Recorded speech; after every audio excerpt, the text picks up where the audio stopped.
یہاں ہر انسان کو ڈرنا چاہیے۔ وہ پراسرار انداز میں بولا، نہیں، مجھے کبھی ڈر نہیں لگا قبرستان سے، اور نہ ہی کبھی میرے ساتھ کوئی ایسا واقعہ پیش آیا جس وجہ سے میں قبرستان سے ڈروں۔ آپ کے ساتھ پیش نہیں آیا تو کیا، کسی کے ساتھ تو پیش آیا ہوگا نا۔ قبرستان میں خطرناک روحیں ہوتی ہیں۔ وہ اپنی بات پہ ڈٹے ہوئے تھے اور میں نے بے اختیار ایک کہا لگایا، یہ سب روحیں بھوت وغیرہ فلموں ڈراموں میں ہوتی ہیں، اصل زندگی میں نہیں۔ اچھا، آپ کے ساتھ کبھی پیش آیا ایسا کوئی واقعہ؟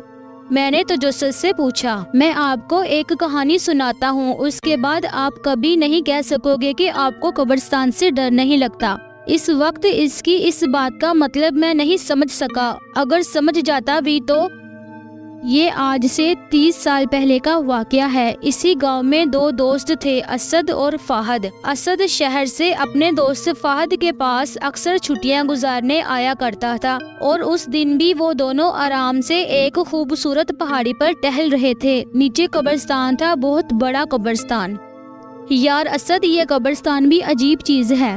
کل تک یہ لوگ ہماری طرح پیسہ کمانے میں، گاڑیاں خریدنے میں یا بنگلے بنانے میں مصروف تھے، وہی لوگ مرنے کے بعد ڈر کی تصویر بن جاتے ہیں۔ اسد کی نگاہیں بھی نیچے قبرستان کو دیکھ رہی تھی۔ فہد کی بات سننے کے بعد اس نے بے یقینی سے کہا، میں نہیں ڈرتا قبرستان سے، خالی پتھروں سے بھلا کیا ڈرنا؟ تم ایسا اس لیے کہہ رہے ہو کیونکہ تم ابھی تک اس قبرستان کی بھیانک حقیقت سے انجان ہو، فہد نے روانی سے کہا، اور پھر جلد ہی اسے احساس ہو گیا کہ اس نے اسد کے سامنے ایک غلط بات کہہ دی۔ چلو ایسا کرتے ہیں، آج رات اس قبرستان میں جا کر دیکھتے ہیں، دودھ کا دودھ اور پانی کا پانی ہو جائے گا۔ فہد کو جس بات کا ڈر تھا اسد وہی کہہ گیا، آر یو اوکے؟ تمہیں پتا بھی ہے تم کیا کہہ رہے ہو؟ چلو گھر واپس چلتے ہیں، فہد نے گھبراتے ہوئے کہا۔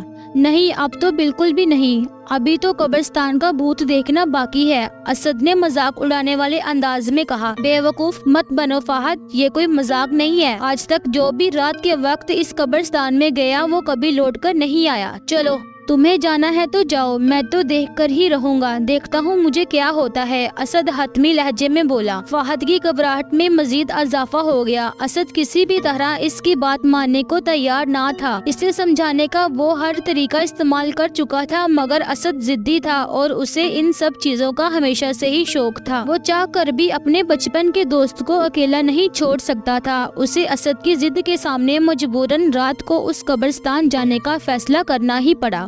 لیکن اس فیصلے کے باوجود وہ یہ بھی جانتا تھا کہ وہاں جانا کوئی معمولی بات نہیں۔ اس کا بھی دل تھر تھر کانپ رہا تھا۔ سورج کو کالی رات نے اپنے لپیٹ میں لے رکھا تھا، ہر طرف لرزا دینے والا اندھیرا تھا۔ وہ دونوں دوست زندگی کے ایک ایسے بھیانک موڑ پہ کھڑے تھے جہاں سے واپس لوٹ جانا مشکل نہیں، ناممکن تھا۔ وہ دونوں اس خطرناک قبرستان کے باہر کھڑے تھے۔ اس قبرستان میں لوگ رات تو کیا دن کی روشنی میں بھی آنے سے گھبراتے ہیں۔ جانے کون سا راز دفن تھا اس قبرستان میں؟ اچانک تیز ہوا چلی اور جیسے ہوا میں ایک آواز آ رہی ہو، لوٹ جاؤ، لوٹ جاؤ۔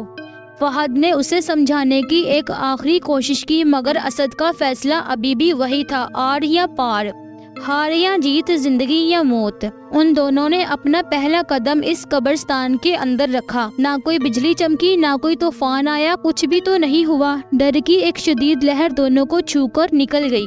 سارا قبرستان سنسان تھا، دور دور تک کسی انسان تو کیا کسی پرندے کی آواز تک نہ تھی۔ دونوں کی نگاہیں ادھر ادھر متلاشی پھر رہی تھی، شاید انہیں کسی کی تلاش تھی، کسی جن بھوت جو انسانوں کو کھا جاتا ہو۔ رات کے 1 بج رہے تھے، انہیں وہاں ٹھہرے ہوئے 2 گھنٹے ہو گئے تھے، لیکن انہیں کچھ بھی نہ ملا، کوئی انسان، کوئی جن، کوئی بھوت، کچھ بھی نہیں۔ دیکھا، میں نے کہا تھا نا یہاں کچھ نہیں، گاؤں والے تو ایسے ہی بکواس کرتے ہیں، اسد نے فاتحانہ انداز میں فہد کی طرف دیکھتے ہوئے کہا۔ اچانک ایک کالی بلی بھاگتے ہوئے ان کے پاس سے گزری اور ہوائیں تیز تیز چلنے لگی۔ آسمان پر بجلی چمکی، جیسے کسی بہت بڑے طوفان کا پتہ دے رہی ہو، جیسے یہاں سب کچھ تباہ ہونے والا ہو۔ پھر اسد کی نظر اچانک سامنے والی قبر پر پڑی۔ قبر سے ایک سفید داڑھی والا انسان، جس نے سفید رنگ کے کپڑے پہنے ہوئے تھے، نکل رہا تھا۔ یا اللہ یہ کیا ہے؟ یہ کوئی خواب نہیں ایک حقیقت تھی، وہ سب سچ تھا۔ فہد کے دل میں شدید خواہش پیدا ہوئی، کاش وہ کوئی خواب دیکھ رہا ہو، کاش یہ سب جھوٹ ہو، لیکن ایسا کچھ نہ تھا۔ وہ سفید کپڑوں والا بوڑھا آدمی سامنے ہی کھڑا تھا، لیکن اچانک وہ غائب ہو گیا، نہ جانے کہاں چلا گیا۔ کون تھا وہ اور کیا چاہتا تھا؟ کہیں یہی تو سارے انسان نہیں کھاتا؟ دونوں ڈر کے مارے کانپنے لگے، پسینہ پسینہ ہو گئے تھے۔ وہ کیا دیکھ رہے تھے؟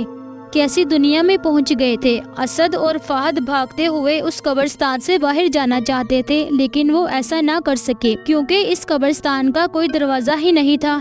جس طرف جاؤ قبریں ہی قبریں۔ وہ دونوں تھک کر رک گئے، پھر انہیں کسی کے چلنے کی آواز آئی۔ وہ آواز قریب ہوتی گئی، دونوں نے جب پیچھے دیکھا تو جیسے دھماکہ ہوا۔ ایسا منظر انہوں نے پہلے کبھی نہیں دیکھا، نہ آسمان گرا نہ زمین پھٹی، لیکن بہت کچھ ہو گیا۔ سامنے ایک قبر پھٹا ہوا تھا جس میں ایک مردہ لیٹا ہوا تھا اور اس کے پاس ایک سفید بڑی دانتوں والی عورت اس مردے کا خون پی رہی تھی۔ فہد کو لگا اچانک اس کی دھڑکن رک جائے گی۔ اس نے بے ساختہ اسد کا ہاتھ پکڑ لیا، وہ خود ڈرا ہوا تھا۔ وہ دونوں جلدی جلدی وہاں سے بھاگ گئے اور جا کر ایک قبر پر بیٹھ گئے۔ انہیں بیٹھے ہوئے نہ جانے کتنی دیر ہو گئی، رات کے شاید 2 بج رہے تھے۔ انہیں پاس سے ہی کسی کے رونے کی آواز آئی۔ دونوں نے گردن گھما کر دیکھا تو سامنے ایک اور بوڑھی عورت ایک قبر پر ماتھا ٹیکے رو رہی تھی۔ وہ کون تھی؟ کیوں رو رہی تھی؟ ان سب باتوں میں اب فہد اور اسد کو کوئی دلچسپی نہ تھی۔ اچانک رونے کی آواز بڑھنے لگی۔ تم مجھے کیوں چھوڑ کر چلے گئے؟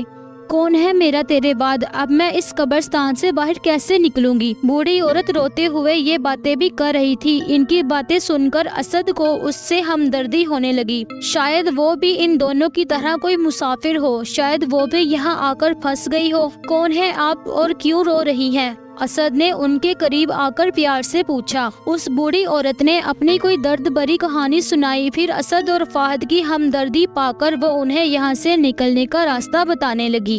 وہ بوڑھی عورت چلنے لگی اور وہ دونوں اس کے پیچھے پیچھے چلنے لگے۔ اچانک ایک پھٹی ہوئی قبر کے پاس وہ عورت رک گئی اور اس بوڑھی عورت نے بتایا یہاں سے باہر جانے کا راستہ اسی قبر کے اندر ہے۔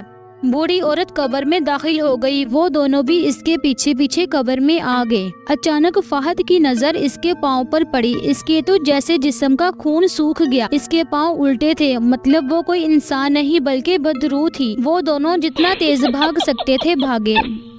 انہیں اپنے پیچھے اس عورت کے کہے سنائی دیے۔ 1 منٹ گاڑی روکے، میں احمد کی آواز پر چونک گیا۔ میں نے بریک لگا دی۔ احمد گاڑی سے اتر کر سامنے سڑک پر لگے پانی کے نلکے سے پانی پی رہا تھا۔ مجھے بھی پیاس کا احساس ہوا، گلا سوکھ رہا تھا۔ میں نے بھی گاڑی سے اتر کر پانی پیا، لیکن میری ساری توجہ اس وقت اس کہانی پر تھی جو احمد مجھے سنا رہا تھا۔ گاڑی میں واپس بیٹھ کر میں نے تجسس سے احمد کو ایک بار وہ واقعہ سنانے کو کہا۔ وہ ایک بار پھر شروع ہو چکا تھا۔ وہ دونوں وہاں سے بھاگ کر اس بھیانک قبرستان سے باہر نکلنا چاہتے تھے۔ ہوائیں تیز تیز چلنے لگی، رات کی تاریکی اور زیادہ گہری ہو گئی۔ قبرستان سے طرح طرح کی آوازیں سنائی دے رہی تھی۔ فہد اور اسد کے لیے یہ سب کچھ نیا تھا۔ آسمان پر تارے چمک رہے تھے، لیکن وہ زیادہ دیر دکھائی نہ دیے کیونکہ ان کی جگہ بادلوں نے لے لی۔ اچانک بادل زور زور سے برسنے لگے۔ ماحول میں ایک عجیب وحشت چھا گئی، لیکن وہ چلتے رہے کیونکہ ان کی منزل دور تھی، بہت دور۔ انہیں اس قبرستان سے باہر نکلنا تھا، کسی بھی طرح، کسی بھی قیمت پر۔ بارش اور تیز ہو گئی اور ساتھ ہی ساتھ برف باری بھی شروع ہو گئی۔ لگتا ہے قبرستان کو بھی علم ہو گیا کہ وہ دونوں یہاں سے بھاگنا چاہتے ہیں، اس لیے وہ ان کا راستہ روکنے کی کوشش کر رہی ہے۔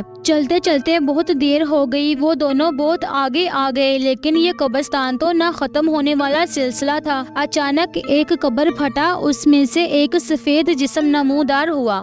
وہ دونوں ڈرتے ہوئے چلتے رہے اور ساتھ ساتھ ہی درود پاک بھی پڑھتے رہے۔ پھر کچھ آگے جا کر انہیں احساس ہوا کہ ان کے سر پر لاکھوں کالے کوے منڈلا رہے ہیں۔ ان کو اپنا آخری وقت دکھائی دے رہا تھا۔ اب معاملہ حد سے زیادہ سنگین ہو گیا تھا۔ ایسا لگتا تھا یہ سما بہت بڑا طوفان لے کر آئے گا۔ بھاگ جانا چاہتے تھے تم دونوں، موت سے بھی کبھی کوئی بھاگ سکا ہے؟ اور تم لوگوں کو لگتا ہے اس قبرستان سے بھاگنا اتنا آسان ہے؟ یہاں آتا انسان اپنی مرضی سے ہے، لیکن جائے گا وہ ہماری مرضی سے۔ یہ آواز نہ